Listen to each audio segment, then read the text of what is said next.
Hello and welcome to Husky Talk, Broker Than You. I am your host, the best podcast host in the universe, Steve Cully. I would like to thank our sponsors at Procyon Partners. They specialize in wealth management, retirement planning, and employee benefits. They are also one of the top 50 fastest growing companies in the nation. President Sean Rabinowitz, proud supporter of Husky Talk, and a Tesla is going to be in my driveway any day now. Green Street Trust International, owned and operated by Rennell Jump. They will save you money through tax plans. They put together tax plans for big and small businesses. You will either save money or you will get a big fat check in your return. To schedule your free strategic tax planning session, go to www.greenstreettrust.com. Pete Finch and the Finch Law Firm out of Bridgeport, Connecticut. If you've suffered any type of personal injury, a slip and fall, a construction beam fell on you at a site, your mother-in-law tried to run you over with a car, for the last 8 years, the Finch firm has fought legal battles all over the state of Connecticut. Pete is not scared of any insurance company, and he will go to war for you and get every dollar that you deserve in compensation. All you have to do is go to thefinchfirm.com to schedule your free consultation. Dynamic Human Performance, owned and operated by legendary UConn running back Andre Dixon. He trains boys and girls of all ages all day long, no matter the sport.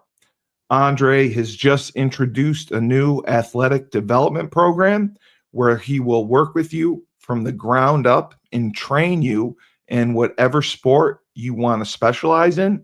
He will develop you to reach your potential and be the best you can possibly be. Andre has sent kids on scholarship, boys and girls, all over the country, Division I.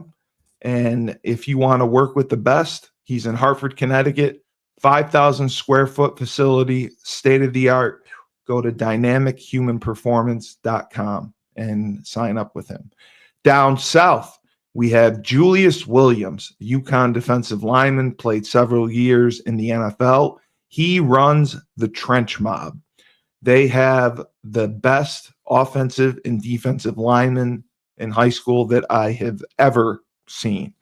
They compete in camps and tournaments, 5 versus 5, which is one-on-ones for offensive and defensive linemen. And for the last 3 weeks, they are 3-0. He does a phenomenal job getting kids ready to play for college, and he has sent kids all over for Division I scholarships. Schools like Florida, Florida State, Miami, Georgia, Clemson, Alabama, you name it, he sent them there. So to work with Julius and his team, if you want to be the best, if you want to get a scholarship to go Division I, go to battleofthetrenches.com and sign up to work with Julius. And now for the king of real estate in Erie, Pennsylvania, Marsh & Marsh Real Estate, the man himself, Laban Marsh. Laban, Hey, great to see you. don't set boundaries on me, bro. I'm licensed I in New have York to. I too. have to. You are. Yeah. Yeah, Oh, well, not I've just left king of real estate in New York too. Western New York. Western New York. Get specific. Yeah, but actually, I Yes. did last Sunday, not this past Sunday, but the Sunday before. My brother Levi had a local client that was looking to buy a property listed at like 1.5 over in New York State, and Whoa. Levi's buyer was getting frustrated because the listing agent wasn't providing him the information, and so he kind of spouted off about his frustration with the agent. And Levi said, "Dude, my brother's licensed in New York." So we scheduled the appointment, got him in. And so I don't think that place is going to work for him, but we'll show him some other things and see what happens. But that's where having that New York license is beneficial, because there's a lot of Erie residents that have Yeah. thought, and they buy over at the resort Peak and Peak. This one wasn't at the Peak. It was just actually between the Peak and Finley Lake, where, my grandparents spent 30 years. So we're familiar with that area. And like I've always said in real estate, work with an agent that's familiar with I don't care if you're licensed. I could technically sell things in Philly. I have no Yes, idea about their market. exactly. So it is something where I'm glad that we had the chance to intervene and just work through it, because obviously both clients deserve representation, and especially if the agent's given pushback on things that are pretty straightforward, and things like that. So yeah, it's great to be with you. I'm also, we're at a different time today because Yes, here in Erie we you're. had 32 degrees and 2 inches of snow yesterday, so they had to Oh, cancel well, the we dual got meet. it here. We got it here I in mean, Utica too. yeah, it's so Don't give me today. your sob stories, Laban. I don't care. I just feel bad for the pole vaulters. And again, now we're competing against Cathedral Prep, which is a big time rival for me, even though I'm with Fort LaBeouf now for McDowell, my alma mater. And we're going down into the city to Prep's facility, but they're a distance school. Like most of their teams, boys and girls, are better at distance running, whereas we have really good field events. And Right. we've said this before, the pole vault is the only track and field event where the implement throws the human The versus the human. human throwing the implement. So on days like today, we tell our kids, just like you would in a football game, like stay warm, dress warm, layer. Stay Once you're loose. Yep. done and out of competition, go back and get warm. I was thinking about bringing my torpedo heater, but I'm not that, I can't be that soft for the kids. It's like, suck it up. We Yeah, didn't have suck it up, torpedoes on Laban. our sidelines. I know they did probably for No. Andre Dixon and some of those guys, Yeah. yeah. And then hopefully, I know, we've been talking here this morning back and forth. Hopefully we can get a very special guest on here in the very near future that I really know. Wow. emulates Husky talk. So I'm excited to see getting him, because he's working hard and trying to get ready for the NFL and things like that. So That's hopefully huge. we'll bring that to the fans. And the biggest thing is, like, to me, I feel like when you started the podcast and the way you've grown the network, like, this is ultimately what it's for, is to bring the recent graduates of UConn, We're especially trying to UConn help them. Yep. football. This guy's back in Western Pennsylvania, down near the Pittsburgh area, and we're looking Oh, I didn't for, know that. yeah, so he's down in the Pittsburgh area, and he's at home training with a buddy of mine. We have mutual friends, and so he just wanted to get him some exposure as far as just a network of people. And you know how it is, the brotherhood, it reaches so far. So if we can get some of our alumni to reach out and see how they can help him, both in preparation for the league, and then also some job opportunities that can be flexible and that might interest him, because again, I'm anxious to hear kind of what his studies were, what his goals are even after the NFL. And we know coming out of college, it's easy to be short-sighted, and obviously there's some immediate goals, but I'm curious to hear kind of what he wants to accomplish, because he's just been a great guy. And I'll tell you what, just to give another little tidbit, there are not many guys that can play both sides of the ball. And No. it's And an he's done both. unconventional Yes. This is not like this is not like, Travis Hunter. We're talking No. about more like Refrigerator Perry, right? I mean, Exactly. I just can't, Exactly. I can't wait. I hope we can get it together here soon. But yeah, so, and then I've got 3 closings in the next week or two. So I'm trying to button some of those Oh, that's different things awesome. up. Yeah, so we're busy here despite the Did marginal you weather. guys have your spring break yet No, for high school? I think that's actually next week. Man, I It don't, is. Okay. I Okay. really I should pay I know closer you're attention to my downtown. kids. Yeah. But I wanted to let you know I did a show, Husky Talk with Ned Von Young. Fresh, I saw it. I started He to wanted listen me to to say it. hi. Oh man, what a great guy. I can't, and I want to He listen to the loved whole you. He thing. talked about you.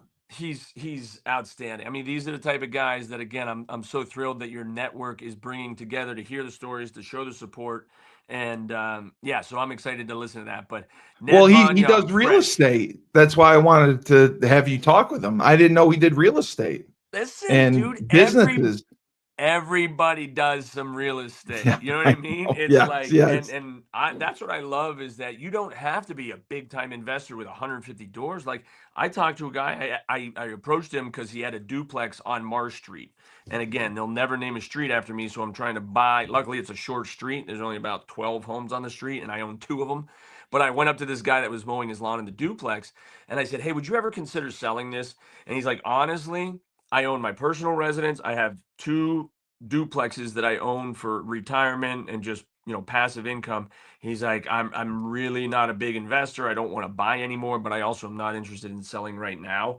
So there are a lot of people that are very unassuming who still invest in real estate. And one of the easiest way for it to happen, like this happens a lot, where you'll find young professionals, right, where the young woman bought a house on her own, very independent. The guy, same thing, and then they come together and get married, and it's like, hey, we each own a home, and instead of selling them, we decided that now that we're together, we can join forces, buy a home, retain these as rentals. And so and which I've always said that's a great way to become an investor. If you already own a home, turn that into an investment property. Even if it's a really nice single family home in a nice neighborhood, every type of home will rent. It just depends on how much it would rent for, but that's a great strategy. So yeah, there's a lot of unassuming investors out there that might only own one or two little properties, but still they are interested in the market and how it can affect them. But I'll listen in. And how many doors does he have? Do you know? He has a bunch. I don't know for sure. He just said that he has a pretty good portfolio, and he's Nice. also looking to acquire businesses, which is why he had acquired the sponsor. He sponsors us with Fresh The Fold laundromat. Laundry Yeah. Co. Yeah, well, he corrected me. It's not a laundromat; it's a laundry service. Service. That's It's awesome. it's upscale. It's very upscale. It's not a traditional laundromat where you like go in, put the Throw quarters in the soap in, machine. and yeah. No, you drop off. They wash, dry, fold your clothes, and they have them ready for you. Pick them up. Listen, It's amazing. and And it he is did his amazing. research on it, and But what's crazy is, like, even up here in Erie, I have buddies who have kids that are college age. And, we're pretty blue collar, but there's definitely some opulent areas, if you will. And they have said like their kids are share a house with other friends. And I mean, I've heard some audacious things. Like there's girls that'll leave their basket at the front door, their parents come pick it up, take it home, wash it, dry it, fold it, bring yeah, it back. yeah. There's others whose parents will go pick up their car, take it, fuel it up, and then bring it back. I'm like, Oh, I man, was one of you them. need to start. Were you really, dude? Oh, listen, from an early age, my mother said, "Hey, if you're hungry, you better learn to make yourself something to eat." I mean, we was on latchkey kids or whatever else, but I, I mean, hey, if that's what kids are used to from their parents, and now they're in an area like Raleigh Yeah, where you've got yeah, 4 universities and all that, like, yeah, and yeah, the parents, the parents are paying to these college kids yeah. because of the same entitlement they've been giving them. I don't Well, mean yeah. to. That's what I told him. I said, because and he's smart. We had been focusing on marketing towards college kids, but we talked yesterday, and it's like it's a high end service, so we're going to start marketing towards um, the people with disposable income, 55 Yeah, and older. We're going to do some Facebook ads and stuff like that, and people with disabilities. It really is a big help for them because, like I said, they drop their clothes off and they come right back and pick them up. yeah. And he was explaining to me he's either starting a pickup service or a drop off service where they'll come and pick up your laundry, and Wow. you can uh, they pick it up. You have to go get it when it's done, or Yeah, they're doing a drop off service where you drop it off and then they'll come bring it to you. yeah. So he's just amazing, and I didn't realize his story. His story is so amazing and incredible. What he went through. Yeah. He moved around Brooklyn. He lived in various areas in Brooklyn. In Florida, he had a beautiful brownstone home, and they got screwed over by the landlord. He said the landlord evicted them illegally, and basically they could have fought it and won, but the mother just wanted to close the chapter and move on. They ended up getting divorced, and they moved away to Brooklyn. He also had another opportunity in Florida to buy, and it bothers him to this day. This was before, I think, before they had this brownstone. They had another opportunity to purchase a home, And at the time, they needed, the husband and wife to both sign off on it. And, his mother is what gave him his entrepreneurial spirit. The father refused to sign because the father was only thinking of, oh my God, just all this upkeep, I'm going to have to mow the lawn, rake leaves, and, it's going to take so much work. While the mother was thinking like 10 years down the road, this is going to be a huge investment. And Ned Vaughn said that, I told him you should never do this, but he did it. He'll go on periodically and check the value of what the home is now. Don't And do it's up to $2.6 million right now. And he was just so mad about it. I think I bet he would agree. And this is the most like in real estate investment, especially, you regret the places you didn't buy more than the places you did. Like I only have one property that I bought that I regret. But there are a number of things that I regret not investing in because again, you don't have a crystal ball. You have no idea what the market may do because there's also people that speculated and the market tanked on them. And that's where, Florida has so much, well, I'd say they have more stability at this point, but yeah, I mean, it just depends. You got to find areas that are desirable, and it depends on just so many factors in what you're looking for your portfolio. Again, are you looking for cash flow that might not appreciate in value as much, or are you looking for something that, because we've talked about this before as agents, like there are parts of the country that in the investment side of real estate, they might negatively cash flow on a month-to-month basis, but because of the appreciation in value that investment is going to make over time, it's worth a negative cash flow because of what the upside potential might be on the buyout, where if that market really improves. So there's so many ways to invest. I love to hear people's story. And listen, have you talked to him? Have you talked to him at all recently? I have not. I got to give you his number. I want you to talk to him. I would love to. Because he says he has a pretty robust portfolio, but he's strictly buying and holding right now. He hasn't sold anything. He's just buying. He's bought properties and he's holding them, and he's also looking to buy more commercial businesses. He said his plan right now. I just can't believe how smart he is. He's looking to buy baby boomer businesses. These businesses that boomers run that, they're getting up there in age that, maybe the kids aren't going to take over, the grandkids don't want a part of, and the business will die when, the person leaves. He's looking for those properties to buy. So I'm like, man, you got to talk to Laban because, Laban's got similar philosophies that you have. And you guys would have a great conversation. I'm sure that you would share some great knowledge with him.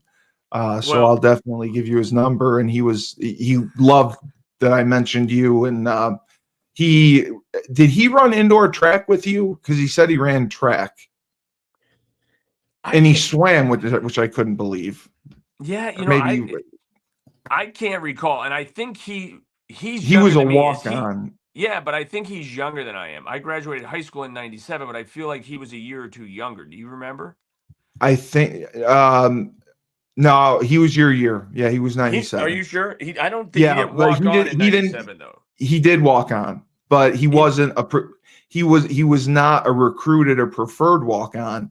He was an old school walk on that didn't join the team until the start of the season. He didn't go to 97? Yeah, he didn't go to training camp or anything. He went to the true walk-on workout, when we're back at campus. When we're back on campus. That's why you wouldn't remember him right away. No, dude, I wouldn't remember him because I've had a baker's dozen concussions, dude. That too. I mean, I remember him. I just don't remember like the overlap. That was the biggest challenge of, what kids were younger. And then you had Lou Wagner come in at the age of 26. I don't know if he was a junior, senior, fifth year senior, what. But yeah, I mean, and again, it goes back to that network. And it's funny because as soon as he mentioned that, like the businesses, So I had a buddy of mine at that same rival school. He's a prep graduate, but I'm really good friends with him. And he reached out the other day. He says, "Hey, I'm looking for a multi-unit storefront in the town where Fort LaBeouf is, just a little town of Waterford." And so I reached out to the listing agent, and the sellers had it on the market for a lot longer than probably it should be. So I'm going to go take a look at it probably later this week. And I said to him, as soon as I saw what building he's talking about, I'm like, "Hey, I will be an investor. Like, I don't know what your thoughts are for its usefulness."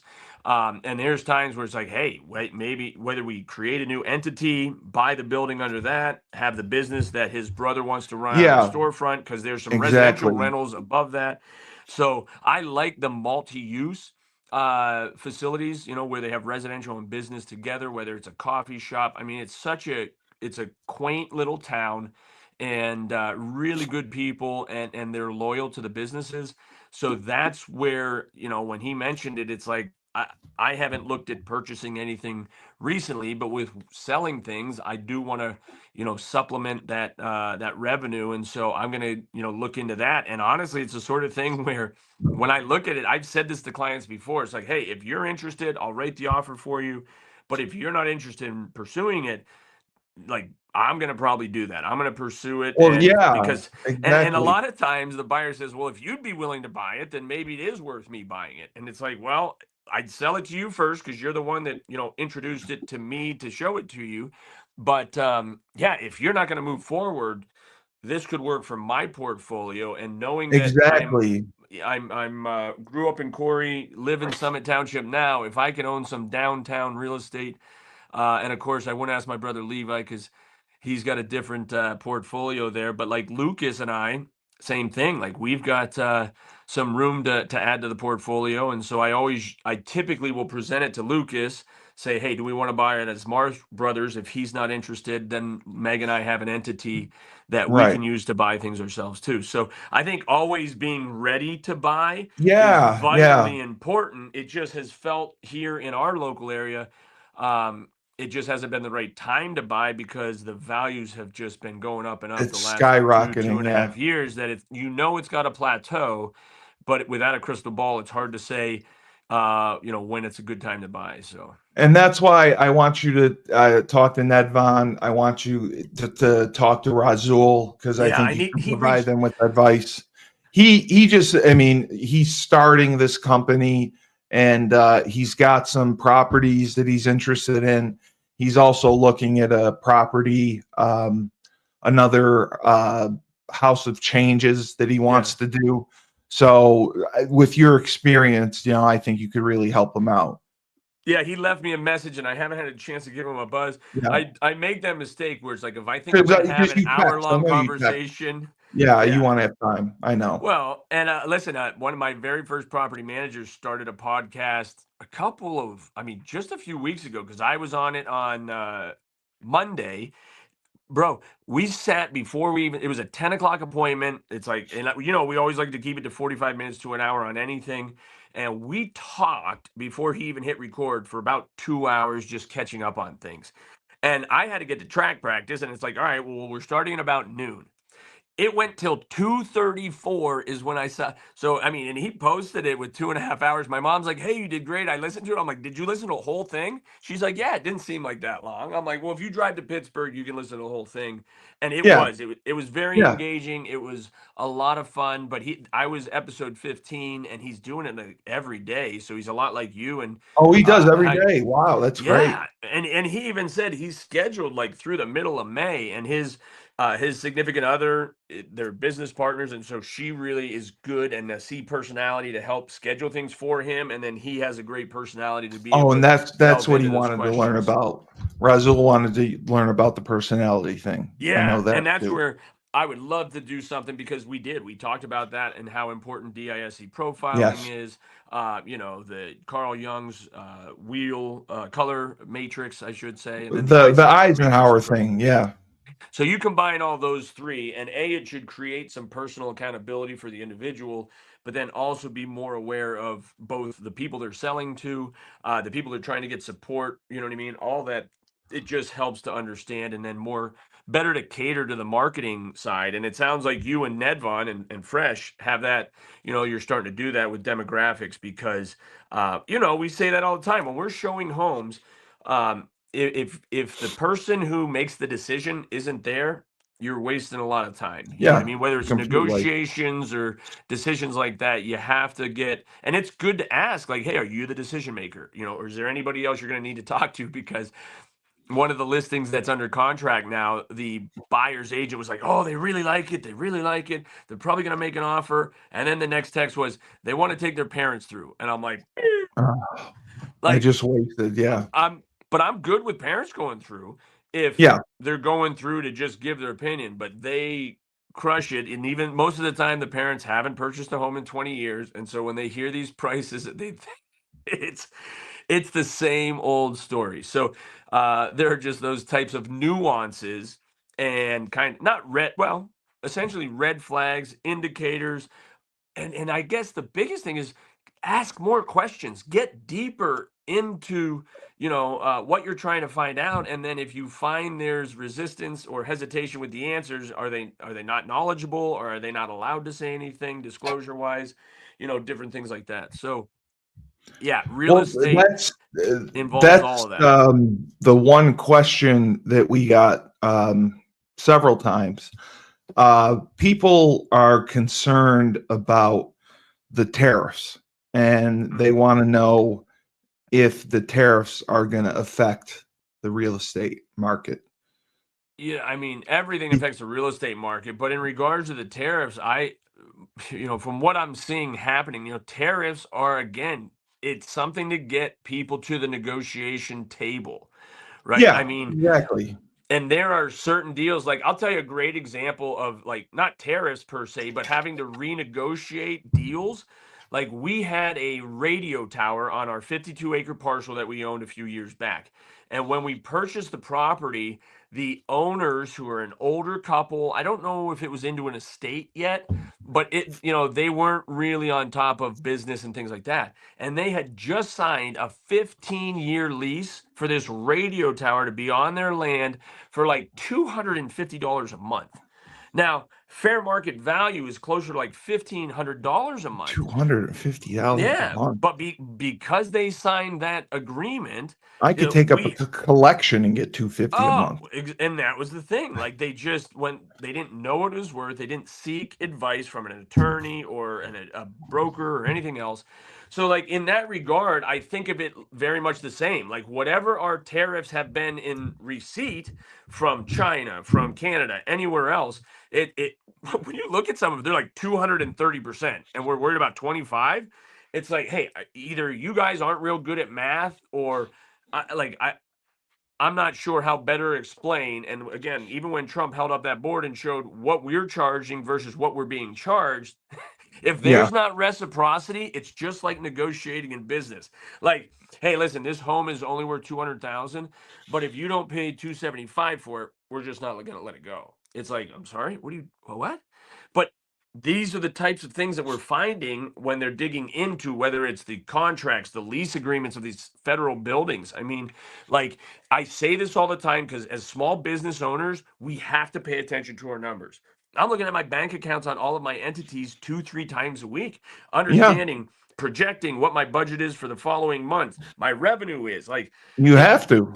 And the most frustrating thing, and if we could eliminate a lot of the waste, fraud, and abuse by going back to zero-based budgets, like, what do you actually need on a year-to-year basis to just blanket these, expenses, because that's the way we've always done it. It's like, okay, but look at what this is going to. Like, whether it's paying 3 cents to make a penny, or like, if it sounds that dumb, most of the general public picks up on the common sense. Now, I know there's not a lot of common sense out there, but the No. logic and mathematics, I love that about physics and math. It stays the same. It's not malleable. Yeah. So I don't know. I have no Well, expert. I don't know if I look at the tariffs as, again, coming to the negotiation table. yes, And I I look agree at it with from a that. business perspective, that if you're getting raked on what you're spending money on, on going out, I want to see it coming back in with reciprocity, with a Well, similar, tax or fee involved. you got a question that comes from New York State, so I don't know how well you'll be able to answer it, but it was from Robert, who's just outside of Buffalo, Okay. and he wanted to get your thoughts and insight on why New York State is incapable of putting a budget together. Why our governor, Kathy Hochul, um, is apparently the dumbest person in America. So my bird's eye Because I'm sure view. you've heard of it. Yeah. Well, here's the thing, because my wife is from Albany, the state capital, right? Yes, yes, yes. But my wife also lived in Manhattan, which follow the money. Like their tax base is coming from the five boroughs, primarily Manhattan. And listen, it's the same. Why do you think so many people live in Stamford, Connecticut, dude? It's a different tax on the state. I mean, and it's the Yes. same thing with the NFL. Look at when these guys negotiate their agreements, they have to understand what is the state tax? What is the state income tax? Like what is the net amount that I'm going to Well, they see get if taxed in both states if they play an away game. yeah, I mean, listen, I mean, that's where there's so much depth to it. And I was thrilled to see one of those NIL commercials where they were saying how they are offering financial literacy for these kids going through NIL. And They have to. They have to. I pray these professional guys are going through that same financial literacy. And unless they They, hire the they, right they do as agent rookies. As rookies, they do provide that for them. from Yes. who? The NFLPA Yes. or Yeah, okay. the And NFLPA I does. listen, there's a local guy, from the Erie area who played for, oh man, I should know this too. I thought it was the Chiefs. Nope, nope. Anyways, he played on a Super Bowl winning team, and he's a member of the NFLPA, like pretty high up. I can't. Cliff Crosby. He played at Maryland, and Oh, yeah, local yeah, guy. yeah. Yeah, Cliff Crosby, great. I think he played defensive back, so I should know that for sure. But anyways, he's big into that. So I know NFLPA does provide some guidance and things.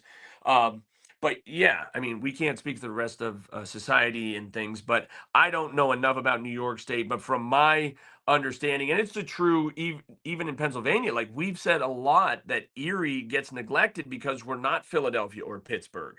Even Wilkes-Barre probably gets more love But than we do in Northwest. she's saying like there's no rush. She's like if it takes another month or two, that's what it takes.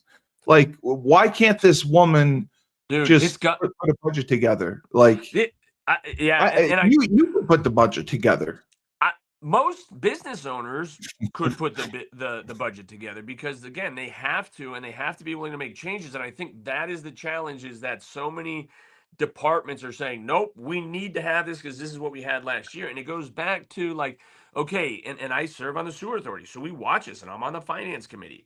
And it's like okay, just because that's how much you spent last year, looking at the future, the 10-year plan, like do we really need to do that this year or can we reduce it? Like, don't tell me we have to keep it because that's what we spent last year. And it's one thing for inflation and all these other factors.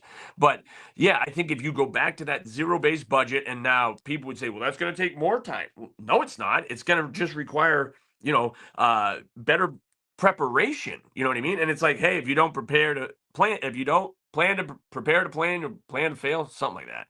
Either way, that is the essence of our government and how slow they work. And I if we know. in the I private know. sector work that slow or could be that patient, nothing would get done. I So, know. yeah, and then I do. I think there's that state to state differences. And I know even for my grandparents living in New York State for that long, Yeah. there are so many different expenses. The best part, my grandfather just loved that when he was in Pennsylvania, he could make U-turns and things and say he was from out of state with his Yes. New Yes. York plate. That's it. That's all you need to say. That's the Um, penny. you got another interesting question. This was from Larry in New York City, who wanted to know your thoughts on Wall Street Oh, because the market has been tanking as of late. And if you're scared, if you think it's going to rebound, and how long do you think it's going to take to rebound? so zoom out to like the 5 year. right? Yeah. The last 5 years, there was a trough, a heavy trough, like 22, 23, and I didn't hear all the noise. And I don't know if they were distracted by other factors or whatever else, but I think a lot of times they just want to make noise. And again, I am no economist, but I know for certain that no one lost money if they did not sell. Nobody. And for me at the age of That 46, that's what everyone has said. As long as you so don't pull buy. out, you're getting everything on. Okay, well, not pull out. Listen, Hey, I never pull out regardless. come on. So Nothing's listen, ever getting no, pulled out. keep your money in. Keep your money Yeah, in at all that's what they times. said. Always keep it in because it's going to rebound. Don't panic. Yeah, and I think that's where you got it goes back to not letting the market dictate what you do with your portfolio, but have a game plan, a 5, 10 year plan. Like for Yeah. me and my wife, we did not necessarily intend to liquidate some of our assets. But Right, like you were I saying. still go back to playing Robert Kiyosaki's Cash Flow 101 game, where in the game, and I've said this before, like there's an example where it's like, hey, the market brings a 3-bed, 2-bath for sale. You can buy it today for $60,000. It has $100 a month positive cash flow. Could sell for between 60 and 120,000. Okay, and you just bought this place for 60,000. You're making $100 a month. But then you roll the dice, and 2 more rounds, somebody else draws a card that says, hey, the market has strengthened for sellers. Nothing is available. Anyone with a 3-bed, 2-bathroom home can sell for 150,000. And in the game, it's like, well, I thought it said it could sell for 60 to 120. It's like, yeah, but this market showed that it's so strong and the appreciation value has gone up so much. We thought you'd be able to sell it for 120, but you can actually get 150. Are you interested in selling? And anybody that plays the game is like, absolutely, I'll take Yeah. that money and I'll reinvest it someplace else. That's what's happened in real life in the last 2 years. And so for me to say, hey, I stick by the Cash Flow 101 and Robert Kiyosaki, advice of how to run through economies, and then to say, nope, I don't want to sell because Oh, that's your I'm a buy and hold philosophy. guy. But Yeah. but I'm saying be willing to Adapt. recognize Yeah. trends and then say, okay, as much as I thought I'd keep these until my youngest child was out of college, I can go You, buy a storefront in Waterford that actually cash flows better, has a likelihood of appreciation because it's mismanaged right now and undervalued. And I have enough insight to that area to know it's in between a very high traffic area. And as your community continues to grow, we can't go north into Lake Erie. We can only go so far west before we're in Ohio. As soon as you go too far exactly. east, we're in New Yeah. York. So the overall Right. growth over the next 50 to 100 years has to go south in Erie County. And Waterford Yeah. Borough and Township Wow. actually have, of all the 38 municipalities, they have the largest swath of vacant land available. So again, I'm not saying Waterford's real estate is going to boom in the next 10 years. I'm just saying, are you investing for long term? Are you investing for short term with heavy cash flow, potential turnover? Just understand what you really want and not what these talking heads say is best for your portfolio, and understand it, understand why it's Right. happening, Right. why we think, because Kiyosaki also said there is going to be a time where people panic with the stock market because baby boomers by law have to pull their money out by a certain age, like Age. no Correct. questions asked. And so yeah, that creates some turbulence in the market because those of us that can't even touch it are like, hey, what's happening? And it's just like, hey, the boomers have finally reached the age where Uncle Sam said, hey, I need my money, so you got to start pulling out. And again, no pun intended, but it is something that, yeah, you have to understand what the timing is for you, your lifestyle, what we don't know when we might go, but you also aren't going to live to be 105 necessarily. And so make sure you start to budget and look at what you need for the next, foreseeable future as much as you can. Mind your own So, business. Mark from Goddard, I believe, Okay. wanted to know basically how many houses or properties do you sell per week, per month, and how many houses do you expect your employees to sell per week or per month? do you put numbers on that? Are there analytics on that? Oh, Or you there's can't because it's different? I mean, it would be a hindsight discovery Yeah, versus, it's sure. just goal setting, you know what I mean? But Yes, no, I yes. mean, you can, There's that's what I'm no saying. You would reverse engineer how many transactions tend to come through the entire, multi-list system and, brokerages independently with their market share.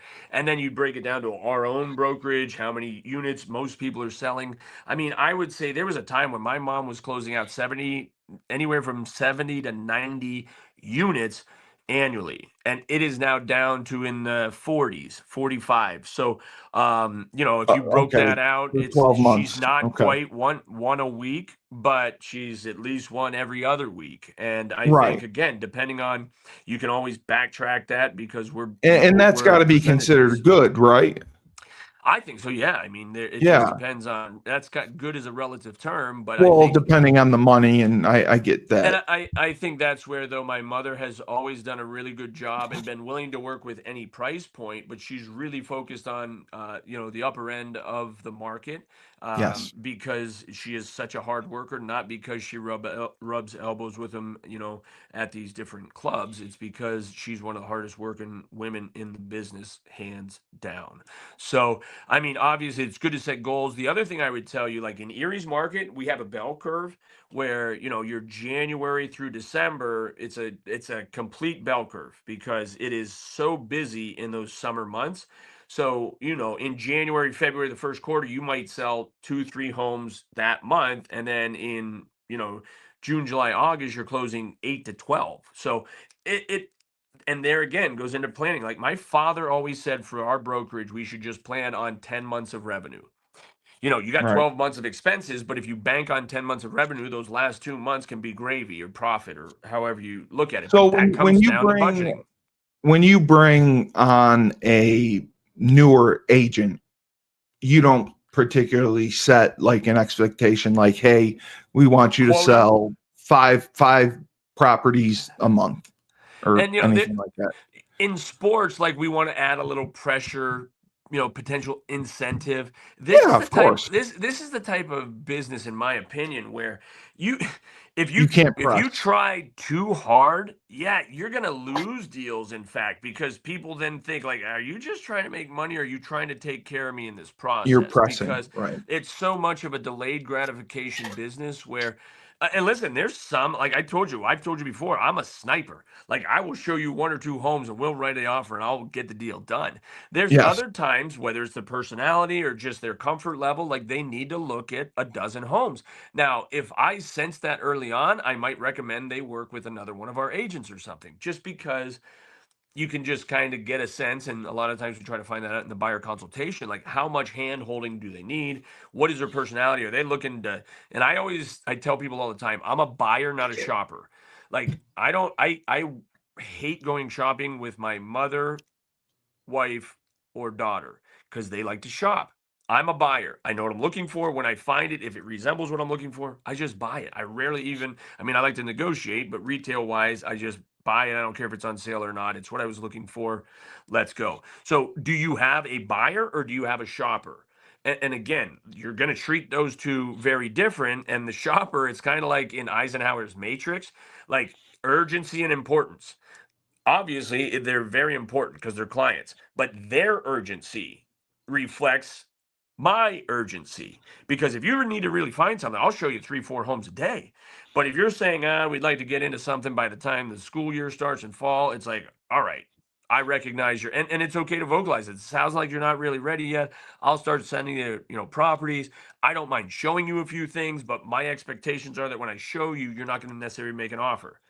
But I've also done this enough times where you think you're not ready until the fall, the right home comes up, and that's why I want you to look at things, and that's why I want to sit down for a buyer consultation and not just tiptoe into this process. So, you know what I mean? And at this point, if you're looking to buy or if you're looking to shop. Does that make Oh, sense? okay. No, that makes perfect sense. Steve, are you a buyer or are you a shopper? I'm a buyer. You are, yeah. So is I'm a that buyer. because you're more of a D personality? Like you just think you want to get done, No, or no. Like on Christmas Eve, I do all my Christmas shopping.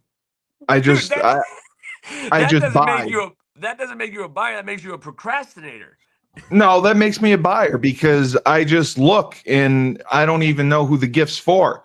If I like it, I throw it in the cart and then I figure out who it goes to later. So Man, I think I'm a buyer. dude, that's a very interesting strategy. Oh, You it's hilarious. I've been doing hold it for on. 30 years. And so you buy something that you like, and then you get home and you're like, all right, this person will like this too. Yeah, I don't really care if they like it. It's more if I like it, and then I decide who it goes to. And You're most of the time, it works out. Everyone will say I buy the best Christmas gifts.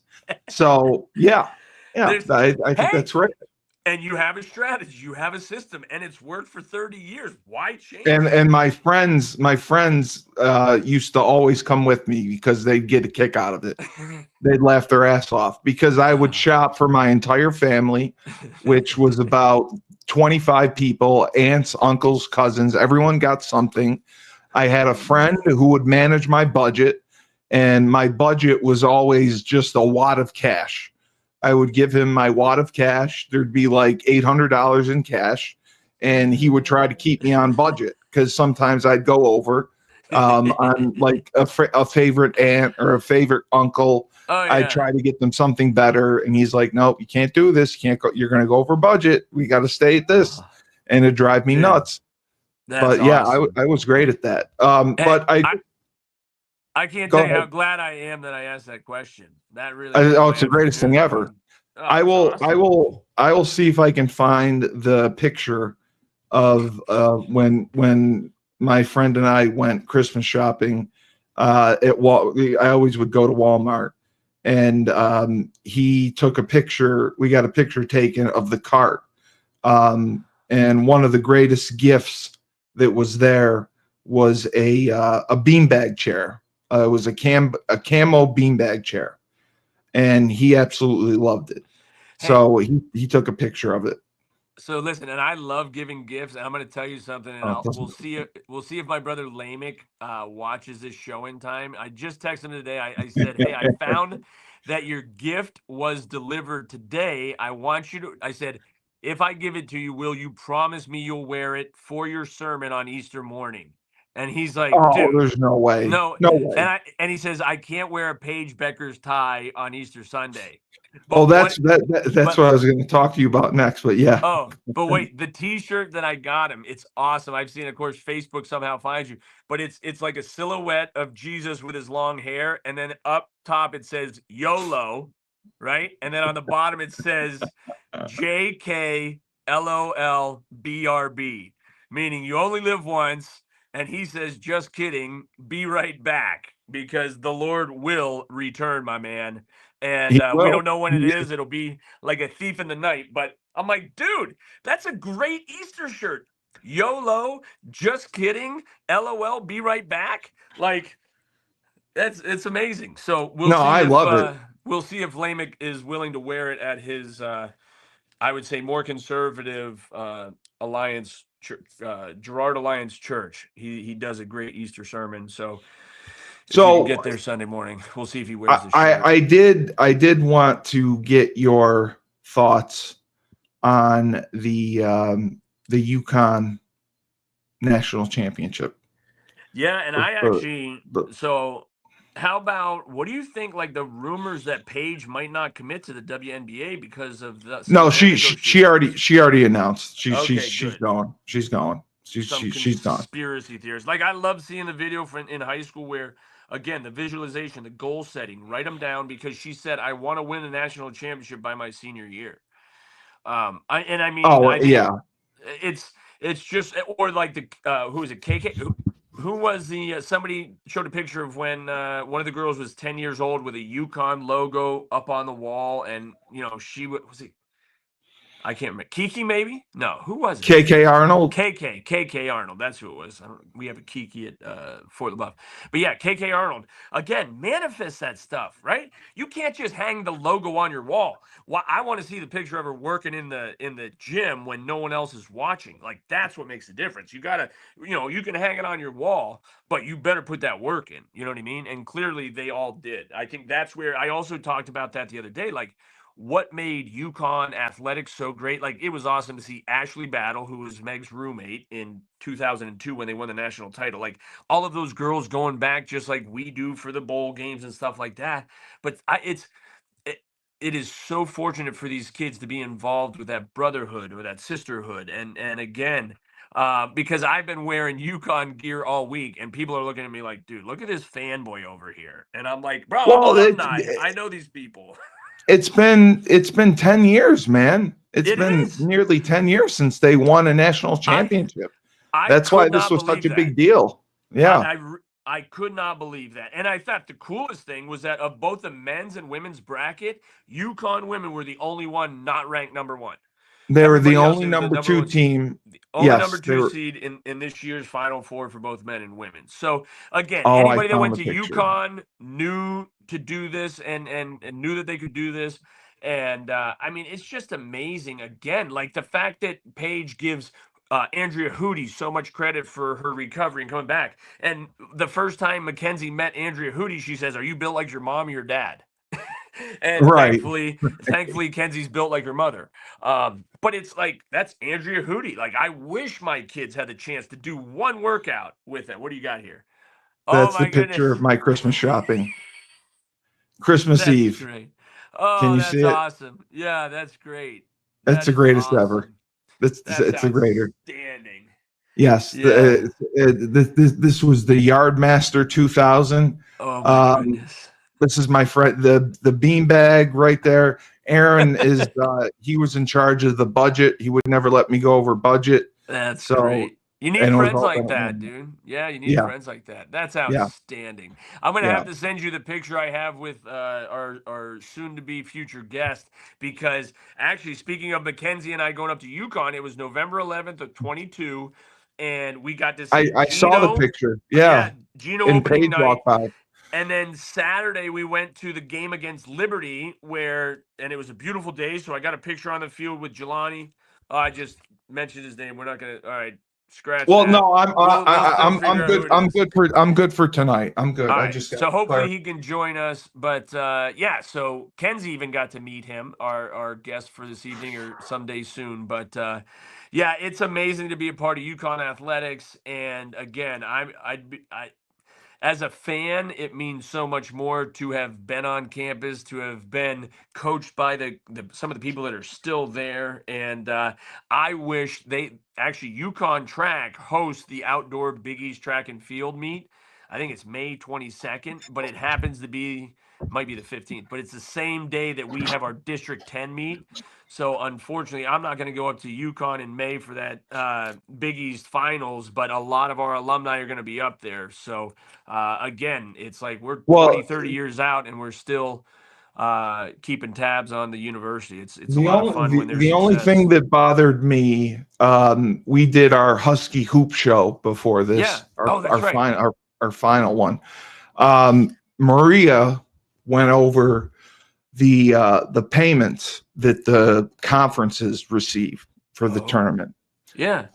The SEC got $3.7 million. The Big Ten got $3.7 million. The Big 12 got $2.5 million.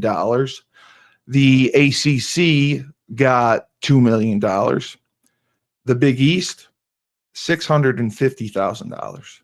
Why? Because of the teams? The number of teams that were in it, or? It's based on the number of teams that get in and how far they go.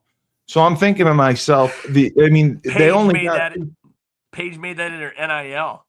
Paige made that in 5 minutes. But Crazy. all I'm thinking is, like, the national championship must have been worth like $250,000, and that's it. Bro, And then 3 o'clock, 3 o'clock in the afternoon. Oh, the whole Joe D was furious about the whole thing. He thought it was screwed up because they rushed everything. Instead of having the 4 sites for the Sweet 16, they only had 2, and they picked Birmingham, which is a dump, and Spokane, which is in the middle of nowhere. So UConn had to fly from Spokane. They didn't get to go back to campus. They had to go directly from Spokane to Tampa. They got there on Tuesday and had 2 practices, and they had to play Friday and Sunday. But So it was just it was a tough journey. And one of the greatest stats that I saw, because this is what makes, in my opinion, Geno so great. All gas, no brakes. They scored, I think, 30. They won by 34 points, which was the largest Margin, deficit yeah, or margin of victory victory, yeah. in the history of the NCAA women's. And I think that was true. Was it the first year? What was it? The first year that UConn men's won the back-to-back, where they had the Yeah, they same destroyed thing, the Duke. largest, Yeah, every single team, the yes, whole, like, start to finish, it was the largest differential in they tournament never had a history. close game. Yep. Yeah, and that's And not I was really fun. You know, I mean, it's great as a fan no, when you know you're going to win, but in general, I'd like to see more no, but competitive games. overall, we talked about it on Husky Hoops. The tournament itself was boring this year. Like there It weren't was. any Cinderella stories. Nothing All crazy. 4 number 1 seeds went. The SEC set the record for most Sweet 16 teams, and it's all because of NIL money. Yeah. And I'm just like I asked Marie, I'm just scared for the future of the Big East. Like 5 years from now, Villanova's not bringing in $10 million. I know we've said this before. We need to get into the ACC. And again, it's the Yeah, but closest that's thing. the other thing. I don't know if Benedict is like that active. Like they have to go and be aggressive with these conferences to try to get in. Like SMU gave up 9 years of television revenue to get in the ACC. Yeah. And they won it. And they gave it up because they raised $105 million in, NIL money because they have that oil money. I don't know if UConn would do that, would be able to do that. But I mean, without getting in, and even Duke is for it, the ACC is for possibly adding the Big East. The Big East on its own is going to, as Joe Deep said, is going to end up being like a mid-major. It's going to be like the MAC in 5 years. So that's what's scary. It's great that they won. We're thrilled for them. And they're going to win next year. I think, with AZ coming back, Sarah Strong coming back. Strong is unreal. I mean, how about her stats? Like, she had more than 20 points. She had 24 points. Her and AZ both had 24 points. But she's one of the only players to score, I think, 3 tournament games with more than 20 points. Like, it's not like she just had a freshman too. Yeah. Yeah. So it's amazing. She's a true freshman. Yeah. Yeah. Well, and I think they've already announced a couple of the girls that they plan on bringing in too. And how about that Shade girl? Allison Shade or Alyssa? Yeah. Ashlyn Shade. Aislinn Shade. She was a McDonald's She All-American. played great. Yeah. No. The depth is real, man. No, they got a great class coming in, and Geno doesn't take transfers. He builds them from the ground up. He doesn't need to take transfers. Well, and NCAA boys is so different than girls because the boys leave to make the NBA money, but the girls to the women aren't going to get you're it. dropping off your NIL, so it doesn't make sense. They for make the girls' more in college to stay there. Yeah, they'll get more NIL money at UConn. It's just UConn's got to get out. They got to get out of the Big East. Well, hopefully Phil Hunt can get up in there and shake some things up and have some influence because the one fan and former alumni that was really putting it out there was Trisha Bailey because I guess she must be friends with Dawn Staley, and she's like, sorry Dawn, I'm a UConn girl. And Dawn Staley throwing a temper tantrum was great. I loved it. Well, I just know Trisha Bailey, from UConn is a huge alumni and supporter, and so when she's happy, we're all happy. But yeah, man, this again, good stuff. I'll stay in touch with you. I got a track meet today, but if my man gets back to me, we'll try to get going tonight. Let me know. Okay. Let me know. Another banner episode. This has been Broker Than You with the king of real estate, Laban Marsh in Erie, Pennsylvania, Marsh & Marsh Real Estate. I have to thank our final sponsor, Ned Von Young, Fresh himself, the Fresh Fold Laundry Company. They are in an elite laundry service. They are specializing in drop-offs, pickups. They will wash, dry, and fold your clothes in land speed records. They do it fast. And Ned Von pointed out, basically, just think people spend 6 to 12 hours a week doing laundry. Now you don't have that. Think of what you can do with those hours. Think of the production you can have. Think of the extra money you could make having those hours. That was his point. So he's doing a phenomenal job. They have a subscription model, weekly or bi-weekly. You can have your laundry done. It's just an amazing high-end laundry service. It's only been open since January 18th, and it's doing a great job. So kudos to Ned Von Young. If you're in Carrboro, North Carolina, if you're in the Chapel Hill area, go to the Fresh Fold Laundry Company. The website is freshfold-laundry.com. Freshfold-laundry.com. So make sure you go. Make sure you check it out. No, it's freshfold-laundry.com. That's the website. Make sure you go there and check it out. And I am Steve Cully, the best podcast host in the universe, and hopefully we will see you later tonight. Remember, when life gives you lemons, don't make lemonade. Take 2 oranges and throw it back right at the Big East.